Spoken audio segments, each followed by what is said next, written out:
Assalamualaikum warahmatullahi wabarakatuh. Yang saya hormati Ibu Herlina Endah Lestari selaku fasilitator saya. Saya hormati Ibu Wahyuni Rahmadianti selaku pengajar praktik saya. Kenalkan, nama saya Sustiana, calon guru penggerak angkatan ke-10 Kabupaten Tuban, Jawa Tengah. Salam guru penggerak.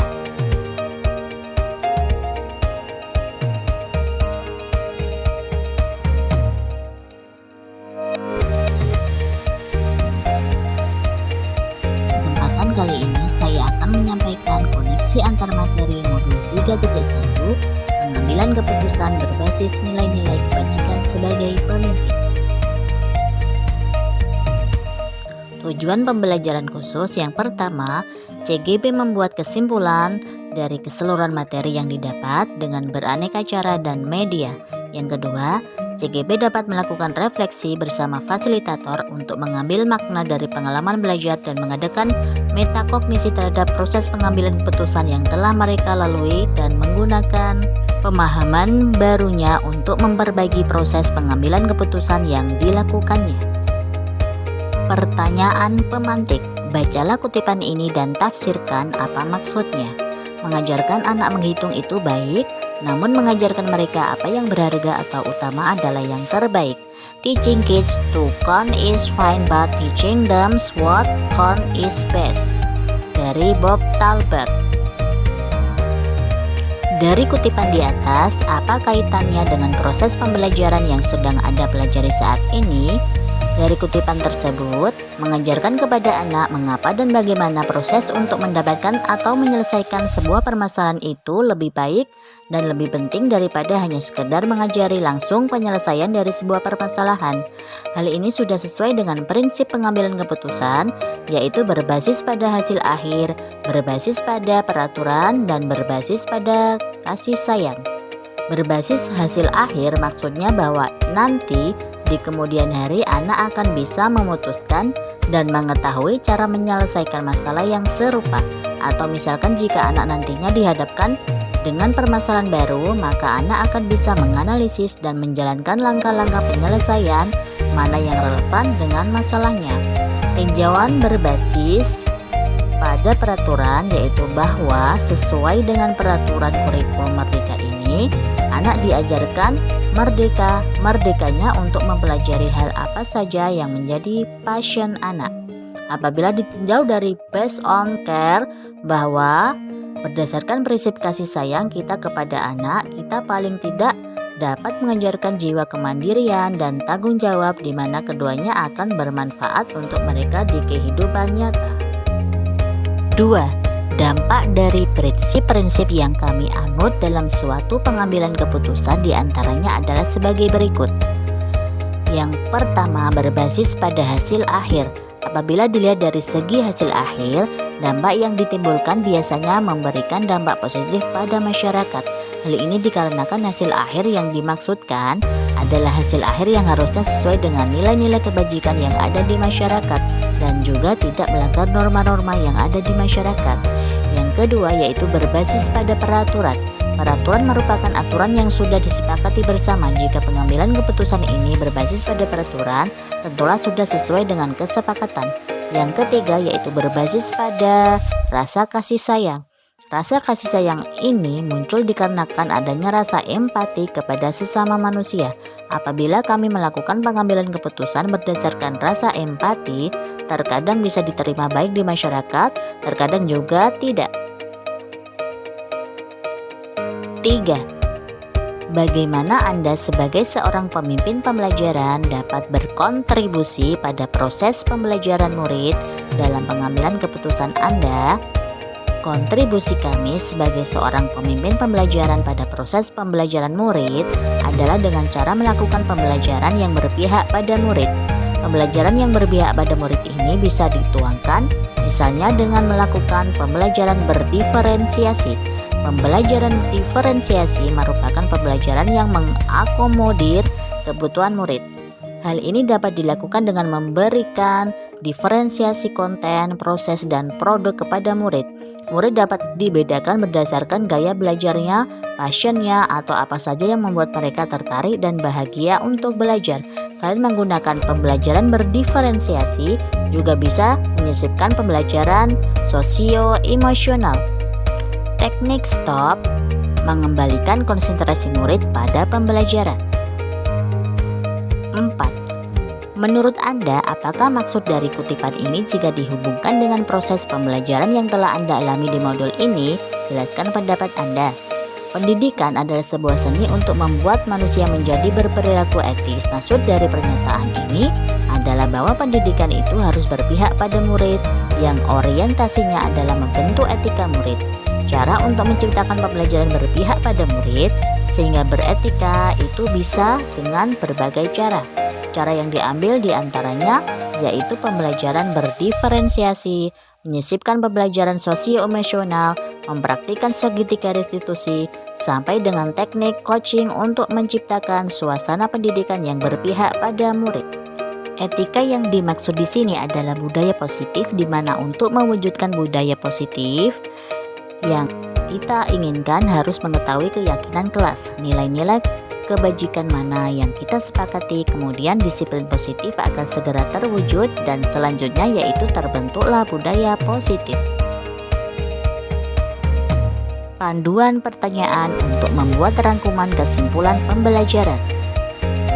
1. Bagaimana filosofi Ki Hajar Dewantara dengan Pratap Triloka memiliki kaitan dengan penerapan pengambilan keputusan sebagai seorang pemimpin?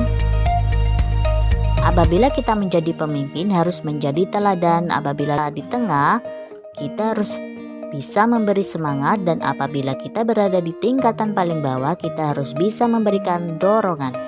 Dalam kaitannya pengambilan keputusan yang paling berpengaruh adalah bagian engar sosong tulodo. Jadi pada saat menjadi pemimpin harus bisa menjadi contoh.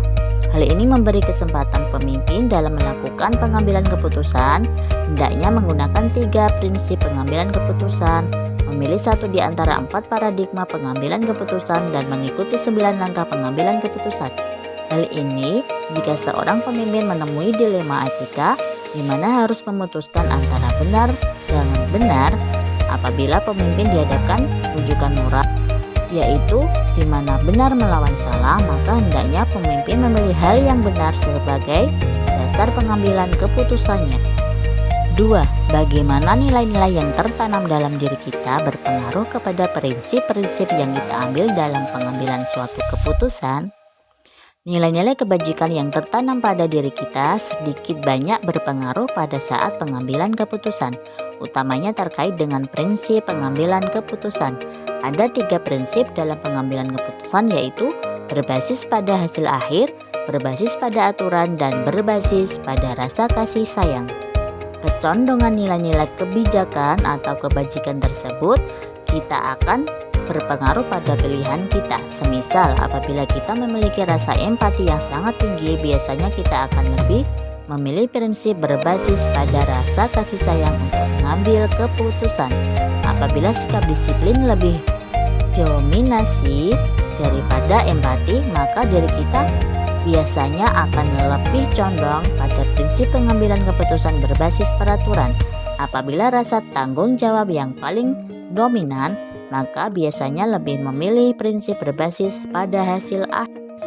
Bagaimana materi pengambilan keputusan berkaitan dengan kegiatan coaching yang diberikan pendamping atau fasilitator dalam perjalanan proses pembelajaran kita, terutama dalam pengujian pengambilan keputusan yang kita telah ambil? Apakah pengambilan keputusan tersebut telah efektif? Masihkah ada pertanyaan-pertanyaan dalam diri kita atas pengambilan keputusan tersebut? Hal-hal ini tentunya bisa dibantu oleh sesi coaching yang telah dibahas pada modul sebelumnya.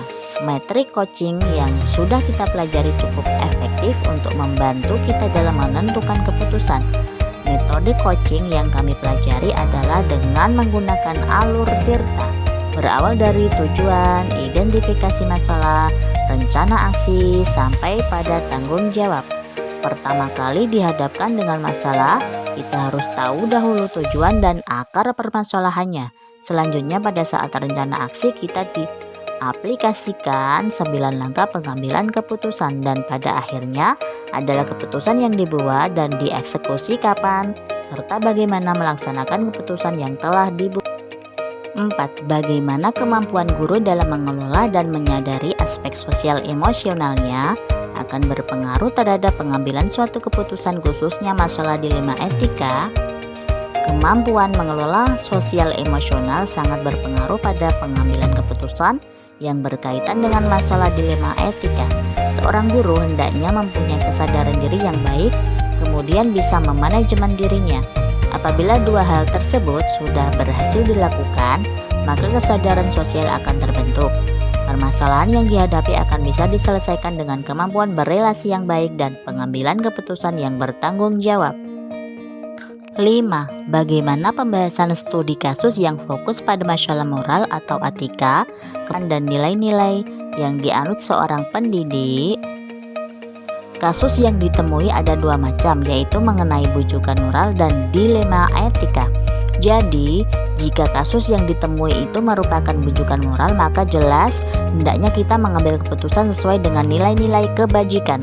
Dalam artian, nilai yang salah hendaknya tidak usah dijadikan dasar untuk pengambilan keputusan. Sedangkan apabila yang ditemui adalah kasus dilema etika, di mana ada keadaan benar dengan benar, maka kita bisa menggunakan 3 prinsip dalam pengambilan keputusan berbasis pada hasil akhir, berbasis pada peraturan, dan ataukah berbasis pada rasa kasih sayang. 6. Bagaimana pengambilan keputusan yang tepat tentunya berdampak pada terciptanya lingkungan yang positif, kondusif, aman, dan nyaman. Pengambilan keputusan yang tepat yang berdampak pada terciptanya lingkungan positif, kondusif, aman, dan nyaman bisa dilakukan jika sesuai atau berpatokan pada 9 langkah pengambilan keputusan. Dimulai dari menganalisis nilai-nilai kebajikan yang bertentangan, menentukan siapa yang terlibat, mengumpulkan fakta-fakta yang relevan, pengujian benar atau salah, dan investigasi opsi trilema. Buat keputusan akhir dan jangan lupa untuk melihat lagi keputusan dan merefleksikannya. Jangan sampai terlupa, yaitu berbasis pada peraturan, berbasis pada rasa kasih sayang, dan juga hendaknya menggunakan paradigma pengambilan keputusan dipakai. 7. Apakah tantangan-tantangan di lingkungan Anda untuk dapat menjalankan pengambilan keputusan terhadap kasus-kasus dilema etika ini? Adakah kaitannya dengan perubahan paradigma di lingkungan Anda? Tantangan-tantangan yang dihadapi dalam pengambilan keputusan adalah bahwa kepentingan orang itu berbeda-beda. Keputusan yang diambil haruslah memperhatikan kebaikan dari semua aspek dan semua pihak yang terlibat. Perubahan paradigma nilai-nilai kebajikan di lingkungan sangat mempengaruhi pengambilan keputusan, dikarenakan ini merupakan aspek masyarakat yang juga harus dipertimbangkan dalam pengambilan keputusan. 8. Apakah pengaruh pengambilan keputusan yang kita ambil ini dengan pengajaran yang memerdekakan murid-murid kita? Bagaimana kita memutuskan pembelajaran yang tepat untuk potensi murid kita yang berbeda-beda? Menurut saya, pengambilan keputusan sangat berpengaruh pada pengajaran memerdekakan murid. Hal ini dapat dilihat dari langkah-langkah pembelajaran yang dilaksanakan, bahan ajar, serta produk dari pembelajaran. Pembelajaran yang tepat hendaknya pembelajaran yang sesuai dengan minat murid, bisa disesuaikan dengan gaya belajar murid, passion murid, maupun tingkat kemampuan murid. Untuk mengakomodasi tingkat kemampuan murid yang beragam, hendaknya disediakan rubrik untuk mengukur tingkat penguasaan materi. Untuk aspek psikomotorik, bisa dilihat dari produk yang disajikan. Rubrik penilaian produk juga hendaknya dibuat. Penilaian sikap dapat dilakukan dengan lembar observasi. Bagaimana seorang pemimpin pembelajaran dalam mengambil keputusan dapat mempengaruhi kehidupan atau masa depan murid-muridnya? Seorang pemimpin pembelajaran dalam mengambil keputusan dapat mempengaruhi kehidupan atau masa depan murid-muridnya apabila memperhatikan 3 prinsip dan 4 paradigma pengambilan keputusan, khususnya yang berkaitan dengan orientasi pada hasil akhir, orientasi pada peraturan, dan orientasi pada kasih sayang. Dan perhatikan pengambilan keputusan dengan memperhatikan jangka waktunya. Hendaknya keputusan yang diambil dapat dipertahankan dan dirasakan manfaatnya pada jangka waktu yang lama. 10. Apakah kesimpulan akhir yang dapat Anda tarik dari pembelajaran modul materi ini dan keterkaitannya dengan modul-modul sebelumnya? Pengambilan keputusan yang diambil oleh seorang pemimpin hendaknya mengacu pada 3 prinsip, 4 paradigma, dan 9 langkah pengambilan keputusan. Selain itu, jika hubungannya dengan pengambilan keputusan sebagai pemimpin pembelajaran, hendaknya juga diperhatikan nilai-nilai kebajikan yang berbasis pada filosofi Ki Hajar Dewantara, yaitu berpusat pada murid sesuai kodrat alam dan kodrat zaman. Untuk mengakomodasi keberagaman murid, hendaknya diberikan juga pembelajaran berdiferensiasi agar murid lebih antusias dan juga bahagia saat pembelajaran. Hendaknya mengaplikasikan juga pembelajaran sosio-emosional. 11. Sejauh mana pemahaman Anda tentang konsep-konsep yang telah Anda pelajari di modul ini? Pemahaman saya yaitu dilematika keadaan di mana ada 2 hal yang benar yang saling bertentangan, sedangkan rujukan moral adalah keadaan di mana ada benar lawan salah. Saya mengetahui tentang 4 paradigma pengambilan keputusan, antara lain adalah individu melawan keadilan melawan kasihan, kesetiaan melawan kebenaran, dan jangka pendek melawan jangka panjang. Untuk 3 prinsip pengambilan keputusan yang berorientasi pada hasil akhir, peraturan, dan kasih sayang. 9 langkah pengambilan keputusan dimulai mengenali nilai-nilai kebajikan yang bertentangan, menentukan siapa yang terlibat, mengumpulkan fakta-fakta yang relevan, pengujian benar atau salah. Kemudian investigasi opsi dilema, buat keputusan akhir, dan jangan sampai lupa untuk melihat lagi keputusan dan merefleksikannya. Hal yang di luar dugaan saya adalah ternyata ada prinsip-prinsip dan paradigma dalam pengambilan keputusan terkait dilema etik. 12. Sebelum mempelajari modul ini, pernahkah Anda pengambilan keputusan sebagai pemimpin dalam situasi moral dilema? Bila mana pernah, apa bedanya dengan apa yang Anda pelajari di modul ini? Pernah. Sebelum mempelajari modul ini, pengambilan keputusan terkait dilema etika yang saya ambil hanya berorientasi pada peraturan. Ternyata setelah mempelajari modul ini, ada 3 prinsip dalam pengambilan keputusan. 13. Ada beberapa dampak positif yang saya rasakan setelah mempelajari modul ini. Saya mulai mempelajari melihat sebuah kasus itu dari berbagai aspek dengan memperhatikan prinsip pengambilan keputusan. Refleksi dari keputusan yang diambil juga sedikit demi sedikit mulai saya terapkan. 14. Seberapa penting mempelajari topik modul ini bagi Anda sebagai seorang individu dan Anda sebagai seorang pemimpin? Saya rasa modul ini sangat penting untuk dipelajari baik sebagai individu maupun pemimpin. Alasannya, dengan mempelajari modul ini menjadikan saya lebih bijak dalam mengambil keputusan. Lebih lagi, saya bisa merangkum lini dan dapat mencari solusi untuk kebaikan bersama. Demikian koneksi antar materi modul 3.1. Terima kasih. Wassalamualaikum warahmatullahi wabarakatuh.